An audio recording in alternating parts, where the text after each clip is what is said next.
I wanted to explain to you a little bit of the background of why we're doing this conference, or at least from my perspective. Okay, so towards the beginning of the war, I was thinking about, I work with Olim, well, specifically with women, and I was thinking like, how can we help, and who do we need to help? Because we don't really have a lot of our people living in the north and the south. There's not a lot of English speaker Olim, although I've met many more than I thought there would be. And so I really thought more about like mothers of Chayalim, wives of Chayalim. And we started going to different communities to give like evenings of support to the mothers of Chayalim. And I wanted to bring to every evening, I wanted to bring like a someone in the mental health field. I had this woman who has like she's like a professional mother of Chayalim. She has her Facebook group, and she's like a blogger or whatever, so her. And then of course I wanted to bring the voice of Torah. And I thought, I could bring anyone, but I want to bring someone from within the community, because I want these women to have this person that they're going to be able to go to. Who knows God willing, everything should go fine, but like I want to make sure that they have that connection to the Rebbetzin in their community, so that if they need more support, if something happens, like they have that beginning of a relationship. And in every community that I went to, I asked people there, like, who do you think I should ask? Who's the Rebbetzin of this community? Who do people talk to about their issues? And in every place, they didn't have an answer. And these are like standard Anglo communities. And they were like, I don't really know. I'll ask somebody else. Let me think. Right? And I thought to myself, like, how could this be? Like, I understand that we live in Israel, and a lot of times the shul might be an Israeli shul. We don't all have to go to Anglo shuls. But the fact that nobody knows who to go to, they don't have their like rabbi and Rebbetzin, English-speaking person that they connect to, that they can go to when they have issues, it's really a problem. Right? And especially right during a time of war when things are really happening. And so I've been doing a lot of thinking, and really my end goal is I really would like to have JLIC for adults all over Israel. Like I think to put a couple, but I'm saying not only for the younger people, but in general, in every community, even if there's not an Anglo shul, but there should be. This is the couple that's making things, like there's also doing activities, but also there as mentors. I think it's really important. And so my goal is really that all of you are doing amazing things, and you all have your professional life, and you're doing a lot of Klal work. But you all also, except for you, all live in a community in Israel. But you live in a community in America, and that's also good. You all live in a community in Israel, and they need you, right? So when we talk about the different issues that we're going to talk about, I want you to think about it from both perspectives, right? From your hat as whatever seminary or whatever clinic you're working in or whatever. Obviously, you're going to have that hat on as well, but also to think about, how can I take this into my community? And because it's not that there are people, we don't lack people that are qualified to be that person in every community, but nobody has that official role, and so they don't feel comfortable even taking on that role, and they don't feel it's their place, right? But people need you. Right? So we have to figure out how to like kind of get over that hurdle. And I think part of it will be like if we actually can make an official position. But until then, right, the goal is really that I want you all to feel empowered to be that person. Right? And we know that when we think about the prototype Jewish leader, right, Moshe Rabbeinu, right? He's a great leader, right? What do we know about Moshe Rabbeinu? The first thing that we really hear about him is, right, he says, right, he goes out to the Jewish people, and he sees the Egyptian whipping the Jewish guy, and he says, he looks both ways, Vayifen kobacho, vayarki ein ish, he saw there was no one else there, and then he kills the Egyptian. So there's a lot of different explanations. What is he looking for, right? But one explanation is that he looked around to see, is there anyone else who can do this job? Vayarki ein ish, he saw there was no one else. There was no one else that was going to take initiative, and so he jumped in there and he did it. The first thing that he did was that he looked, right? He looked, he saw that there was a problem, and he said, well, if no one else is there, I'm going to take that initiative. And we see that also in the Purim story with Esther, right? What is Esther saying? Test your knowledge here. What does Esther say? Well, before that, right? She says, Ki echacha ucha v'ra'iti b'ra'a asher yimsata mi, right? How can I go on? Right? I'm here in the palace. Everything's great for me. But how can I live if I see all the suffering that's happening with my people? And so she takes action. And that's really what this conference is about. We're going to give you tools, but the main thing is actually jumping in there and saying, I can do this, right? If God forbid, right, somebody loses a child at war, who is going into their home? Everyone's going in, but nobody feels like they're the Rebbetzin, right? So obviously, and someone will talk about it here later, but like how to do it right. But how do we make sure that there's someone there that's actually there from the very first moment and is going to be with them and is going to be with them 3 months later and is going to be checking in on them, right? None of us feel like that's our job, so unless it's our best friend, we won't do it, right? But the question is anyone else doing it? And so obviously there's a balance, and we don't want to be like, invading someone's space, but we also want to make sure that everyone's needs are really being taken care of, because there is that vacuum. And in America, they would just go straight to their rabbi in Rebbetzin, and they might not have one here, and they might not have a family network here. So we want to be able to make sure that, again, it's that vayifin kovacho. Look around. Obviously, if they have their circles and they don't need you, you don't need to stick yourself in there. But if they don't, right, we want to make sure that we're there for them. Okay. Now, what we're talking about today, though, right now, the topic right now, is, on the other hand, right, sometimes it could feel a little bit daunting, right, because we are all very busy, right, and we're busy with our own families and we're busy with our own jobs. And then to say, let's also take on this extra thing that I'm going to be like the Rebbetzin of the community, even though I'm not, right? How do we have time for everything? How do we balance everything? Okay, the bios were supposed to be here. But Rebbetzin Abby Lerner, I don't need a bio for, because I just love her, and she is such a role model to me. And she was a Rebbetzin in America for how many years?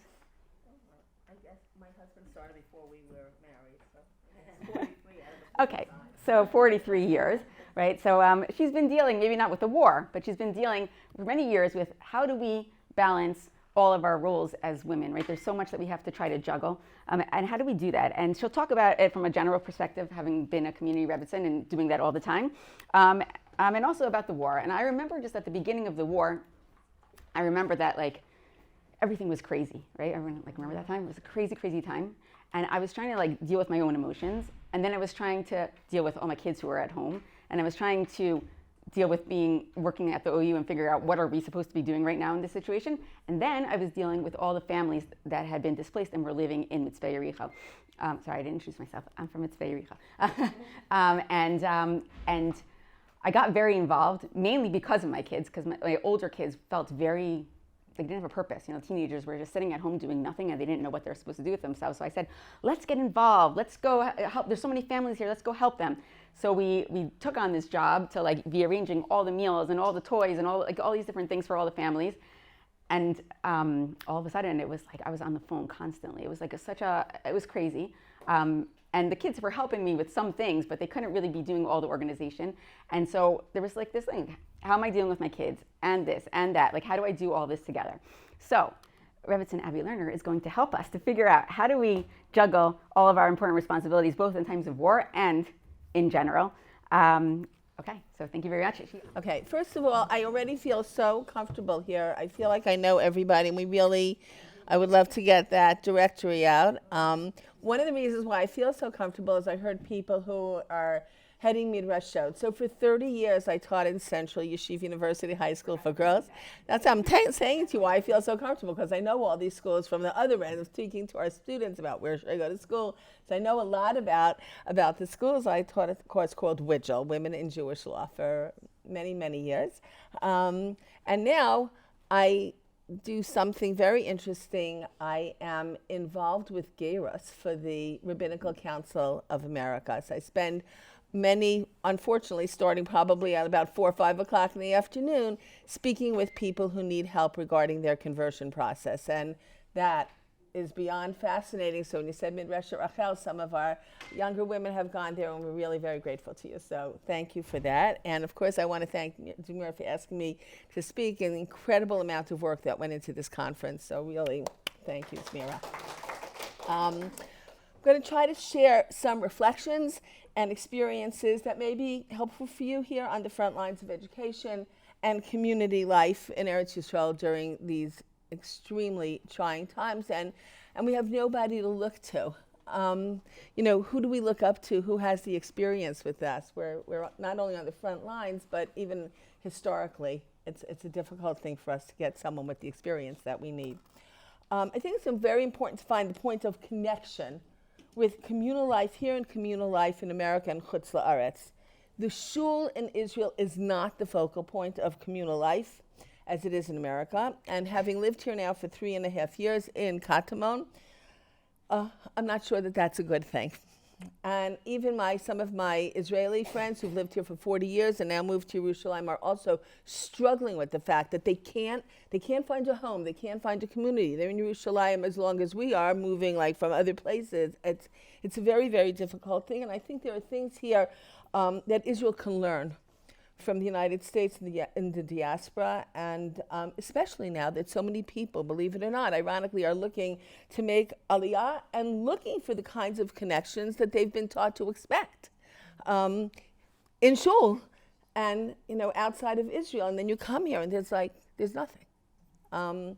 Very, very difficult. So I think it's something to pay attention to.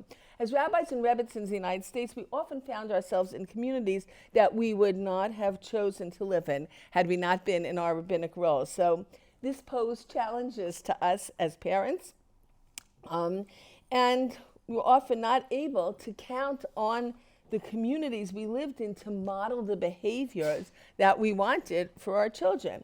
So the challenges for us included elementary schools that we would not have chosen, a school demographic that meant we had to seriously check the kashrus of birthday parties and homes where our children played, bar and bar mitzvahs that often included dancing and entertainment that we did not want to expose our children to, codes of dress that did not meet our demands on our girls.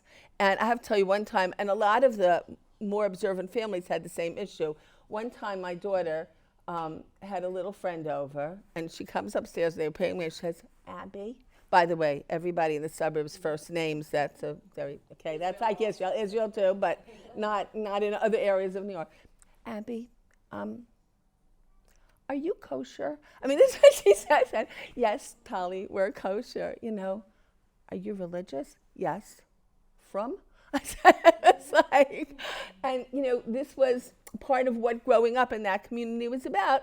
Other people had the same issue, but we had it like on steroids. So these aren't necessarily the challenge that our participants here face today. Although somehow I know from my daughters who are raising children here, there is definitely differences in externals and how the Dati Le'umi community looks and how they would want their kids to look, even though I don't think they're like Haredi, but there were definitely challenges. On the other hand, I have to say that there were many positives.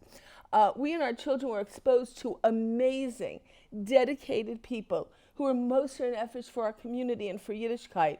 And our children learned to respect all kinds of people and really love them until today. And even though the day-to-day standards and lifestyles of the members of our community often did not look like our own.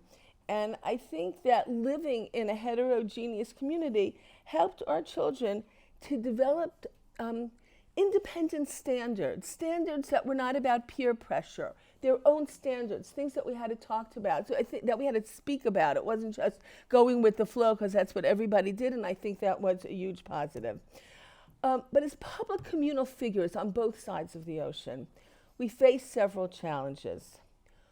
Who are the people who are walking into our home and spending time with us as we give to the community and have all these people over? That's one. And number two, time management. How are we there for our community and our students, and also there for our spouses, our parents, and our children? And it's not just about time. It's about being emotionally present and available for our families. Let me just tell you, one of our sons-in-law, we have 4 daughters, one of our sons-in-law is very involved in TORAH. Well, there are many young men of various backgrounds at their Shabbos table, packed.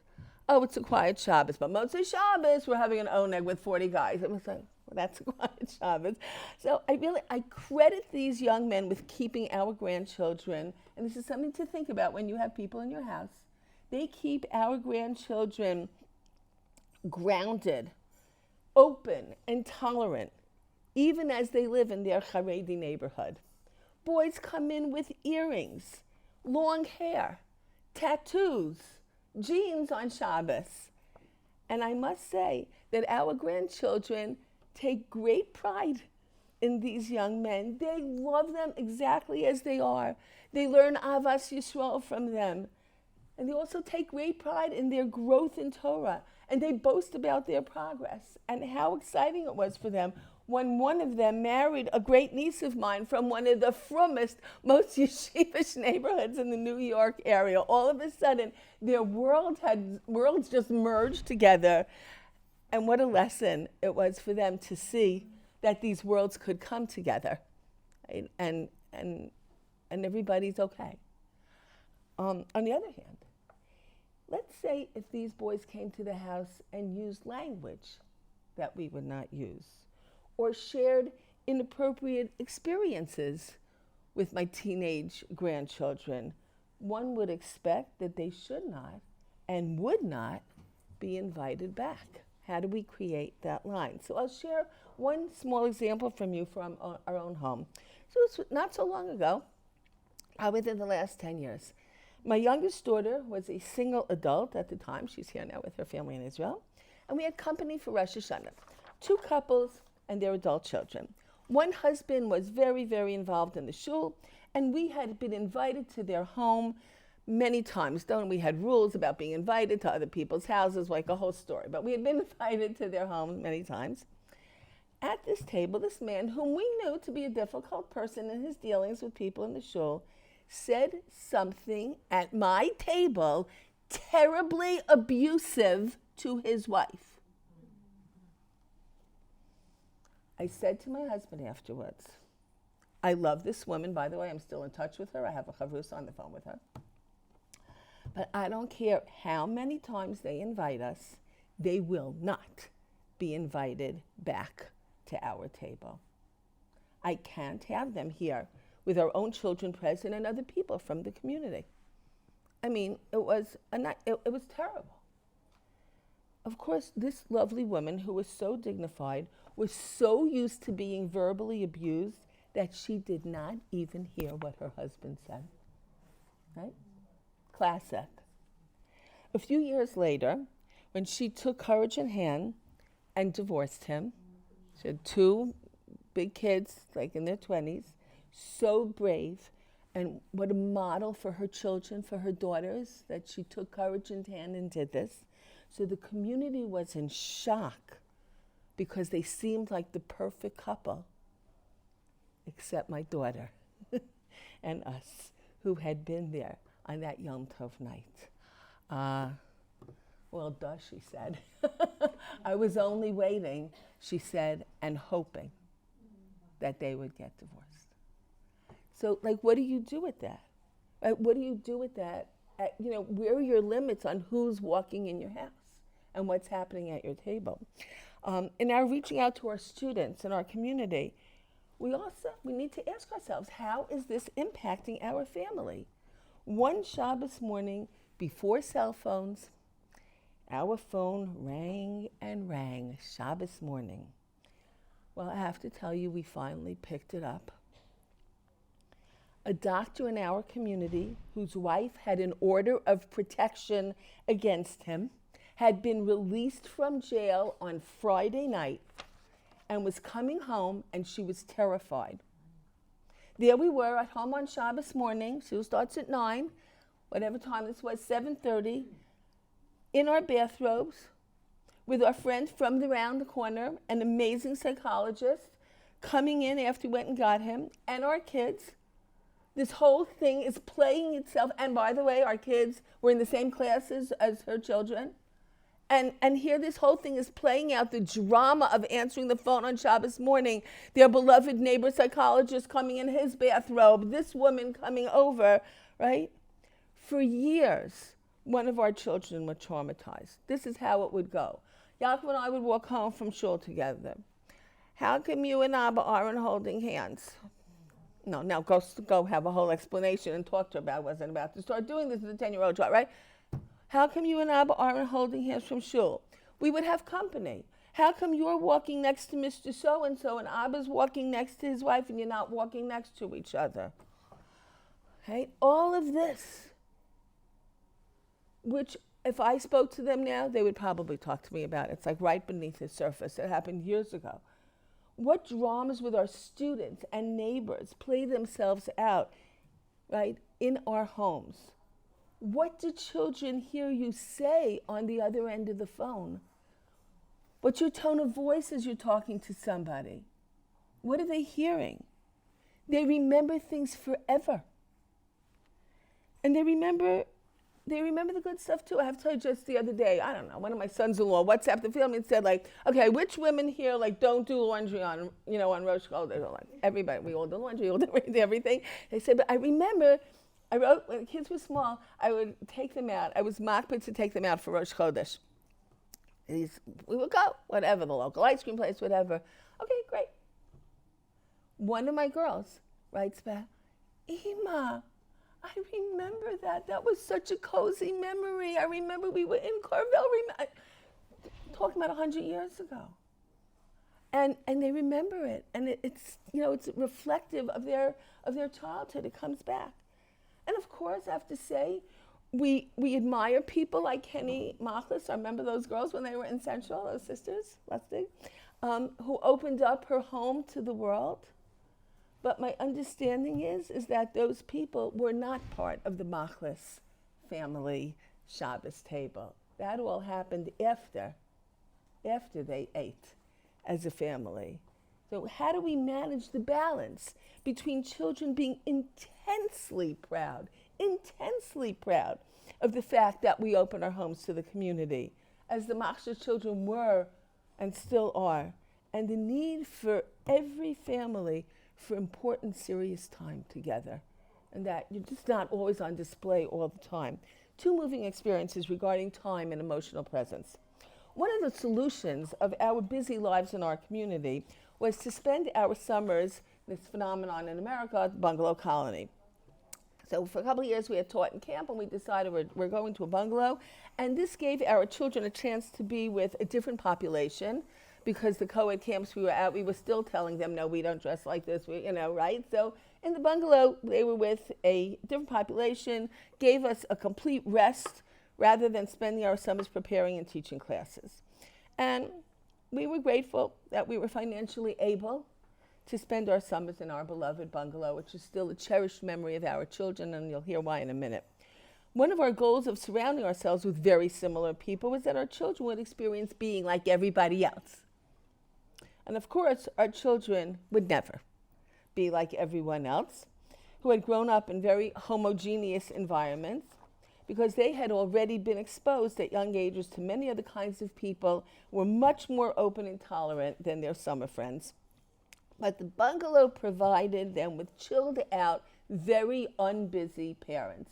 And my husband, I could just see him sitting on the porch where the last bungalow, there was nobody near us. He would sit and learn, and he didn't care. People from shul could call him all day. As long as he was out there on that porch, he was happy and we didn't mind. We loved our community, I have to tell you. But like walking and shopping was like, oh, hi, a question of this or that. In other words, the streets were his office. Like there was and he was fine with it, but he really appreciated the break. So once he was on that porch, he didn't care how many people called. It was fine. I remember at the end of the summer, on our way home, just before we would make that last big turn to get to our house, our oldest would say, I'm going to cry when I say it, everybody say goodbye to Abba. We'll see you next summer, Abba. Now, I have to say, as one of our older rabbinic colleagues once pointed out at a conference, a rabbi probably sees his children more than any other father.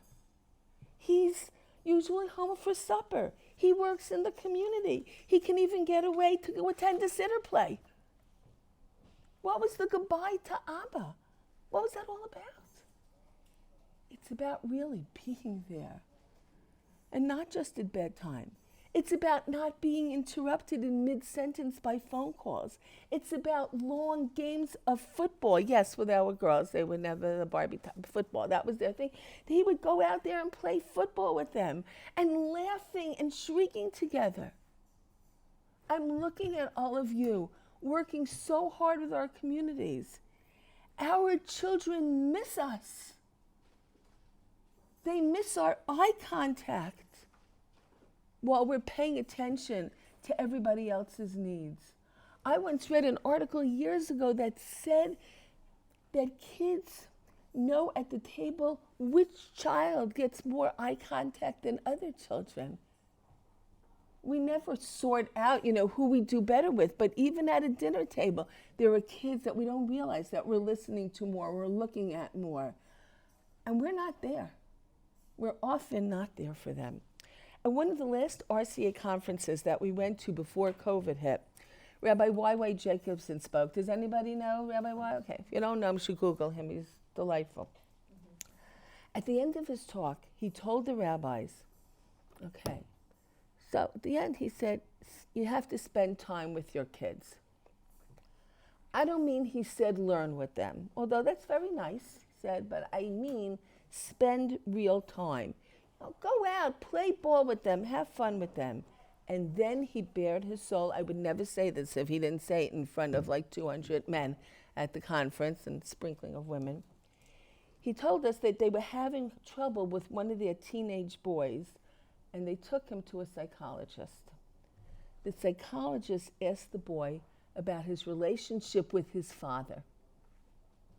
And Rabbi Y.Y. reported that the child said, "Oh, I don't have a father. My father is Rabbi Y.Y. Everyone else has him, but not me."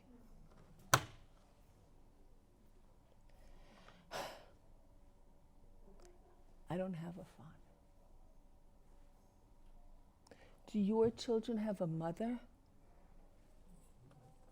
We are the perfect teachers, hosts, counselors. But how are we when it's just the kids at home? Do we appear to them in the same way that our students and our community see our perfect little selves? Oh, Ima, everybody thinks you're just the perfect person, but we know. Right? One Sukkot, I was so stressed with all the work and cooking that I was mamish crazy. And I remember thinking, not about the cooking and the company and fitting 30 people in our sukkah that didn't fit 30 people. How are these kids of mine going to be frum if they think that preparing for Yontif in company is so horrific? And I don't really know how. But by the grace of God, they survived my Erev Chag insanity. But you know what? Like, don't test them. I mean, really, if you have to order out, I'm not kidding. Like, you have to do the things that are going to make you a normal person, because the kids are not going to care and the company's not going to care, but they're going to remember your craziness. And I'm just grateful. I don't know. Maybe they weren't next to. I have no idea why they lived through that. Listen to your family. In Chutz La'aretz, we have 2 days of Yontif, 2 Sidarim. By the way, one Seder, you're here visiting, one Seder, 1 day of Chag is less stress, and it's one of the most important reasons for making Aliyah. It changes your life and this whole country's attitude to Yontif, especially Pesach. I walk out on Emek Rifa'im, 9 o'clock, Erev Yontif, and everybody's sitting, the aroma. I'm like, what? You're like, what? What is going on here? It's you can't imagine. It's like a whole, people go on vacation the week before Pesach. Okay, that's just an aside. So, as a rabbinic family, we had lots of, shall we say, interesting people at our table for the Sidarim. Sometimes we had friends from the shul, regular people. But most often we had the people that my sister calls dichfens. Called dichfen. Dichfens, the people that really needed a place. One year, when our girls were already teenagers, and my in-laws were in Israel for Pesach with my brother-in-law and sister-in-law, the kids had a request. Can we have one Seder alone? Alone? That sounds so weird. Like just us? Yeah. It sounded bizarre. It sounded lonely. It sounded awful. We said, okay. What can I tell you? They were able to say endless, beautiful divrei Torah without boring the guests. We were there for hours and we were loving every second of it. None of this, watching the other people and I don't know what's going on, falling asleep. As girls, they could sing at the top of their lungs 3 different melodies sometimes to the words. Right now, you can think of 3 melodies for the Hisha Amda, okay? We had 3 for a million things. We sang our hearts out at the door during Shvol Chamascha. We swayed in a circle back at the table for Lashana Haba with our eyes closed. And for a moment, I opened up my eyes and I looked up. And there were tears streaming down the cheeks of one of my daughters. Ima and Abba, thank you so much for this. Thank you so much.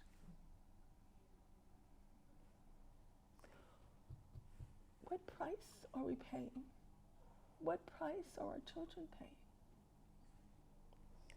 There's no second Seder here, but we need to find a way to have private, religious family experiences.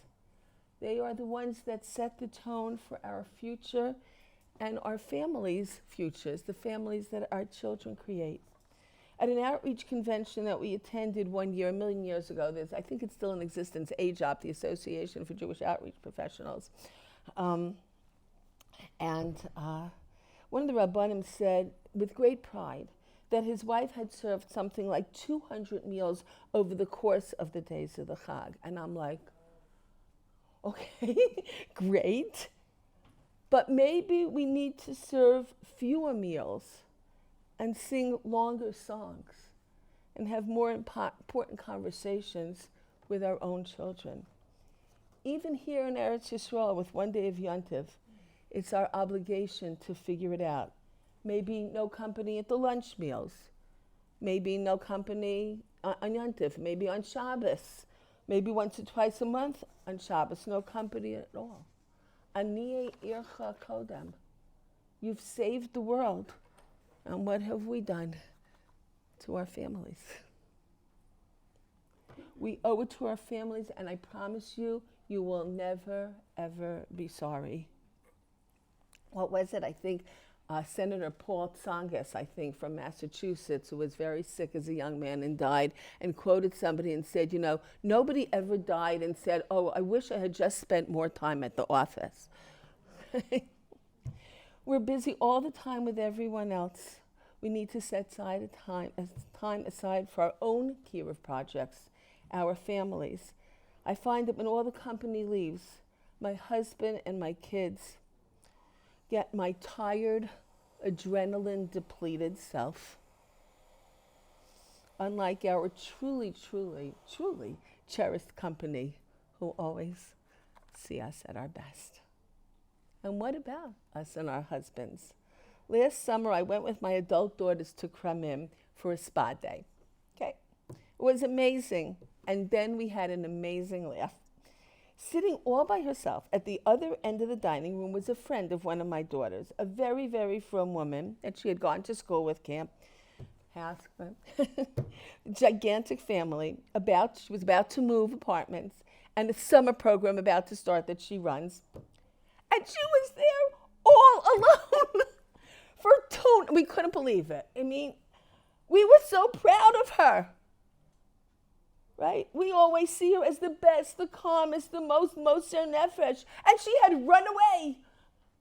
Sometimes that's what we need to do so that we can be there again for our families, our spouses, and our students. We need to heal. We need to nourish ourselves if we're going to give so much to others. We need to replenish. And we were afraid. We're such good friends with her. We didn't want to talk to her. Oh, hi, bye. Okay, bye. Go ahead, go back. We were just afraid to even have a conversation with her. I'm very proud of one of my daughters who is a very hardworking social worker. By the way, I'm proud of her also because she was in a different career teaching, and she changed careers in her late 30s. And this is what she should have done from kindergarten, and I'm so proud of her that she did it.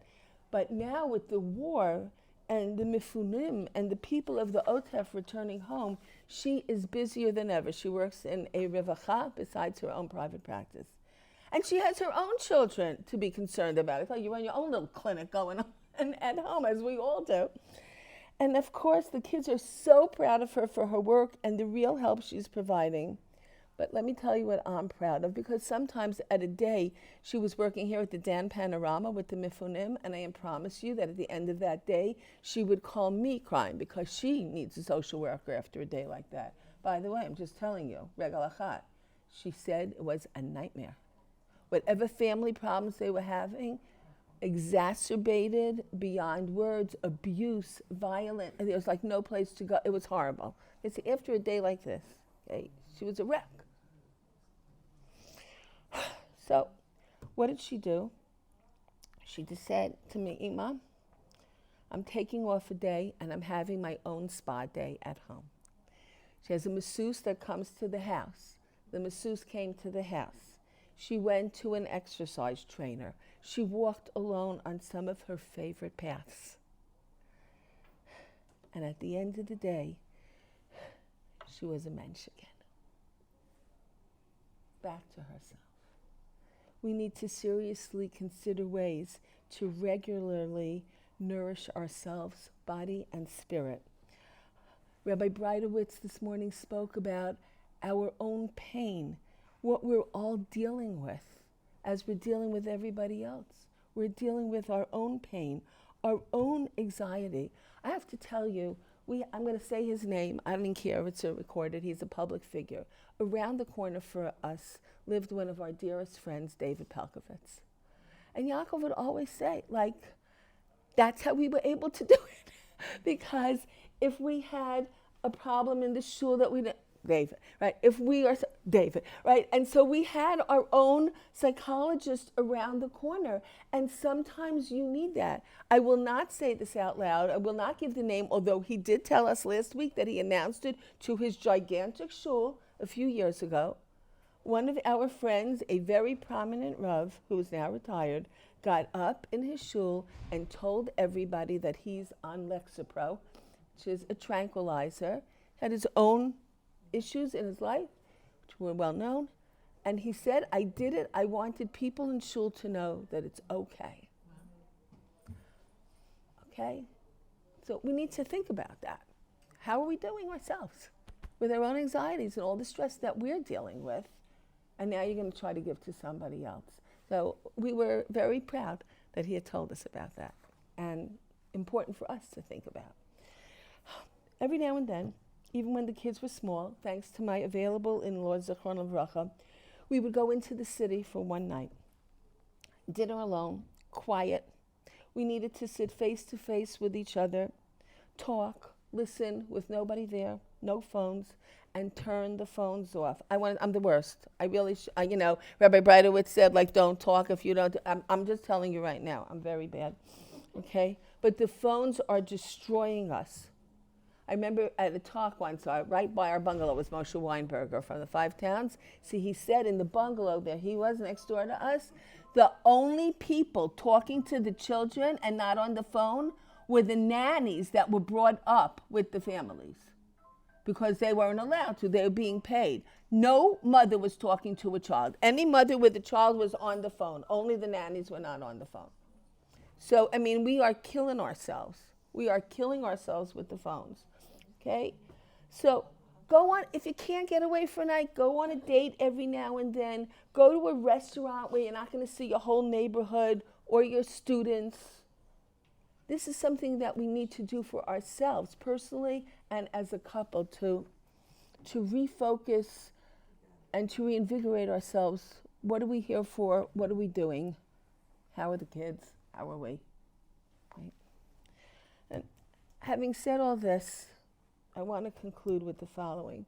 We spent an entire career, a good part of our lives, 45 years for my husband, being there for our friends and our community. And I have to say, I don't think the word balabatim ever crossed our mouth once. We really had an amazing relationship with our community. They really are our friends. But we didn't just entertain. We listened. My husband counseled a lot, as Rabbi Breitowitz, not because that's what he went in for. He went in to give shiurim, but then he became an excellent counselor just from the experience. And of course, I did my fair share as well. And we taught. Once, I remember our house was used as a safe haven for one of the members of our shul who was running away from her abusive husband in my basement with her kids. They're still married. We're still in touch. It was years ago, by the way. Shalom Task Force people here. She parked her car in my driveway. Okay? Her husband, looking for her, went around to every house where he thought she went and clicked and was waiting for the lights to flash back. Just be aware. If you're being a safe haven for somebody, the car needs to go somewhere else or park deep in your drive, like where it's not visible. That was, and then my doorbell was a terrifying thing, okay? I really cannot imagine a more fulfilling way of spending one's life. It was the best. Our children were part of the project, and they also took great pride, not just in the giving, but in the very real relationships that resulted, that are an important part of our lives and their lives until today. Remember when our oldest son-in-law spent his first Shabbos at our home, he remarked after our family Shabbos lunch, "I can't believe it. I feel like everyone here is the rabbi." It's like, I'm in a family where everybody is the rabbi. That's how involved our children were, and they still feel connected. Of course, nothing confidential was ever shared with them. To this day, they don't know things. But they saw a lot going on, and they heard. And we still call our community, and we still host families when they come to Eretz Yisrael from our shul. And so in these very, very challenging times, there's nothing more important you can be doing than giving to your students, your community, to Klal Yisrael. We need a lot of wisdom, real siyata d'shmaya, mazel. And I wish you all of that. And it's tefillah that we'll be able to do all of this and to contribute to those around us in times of peace.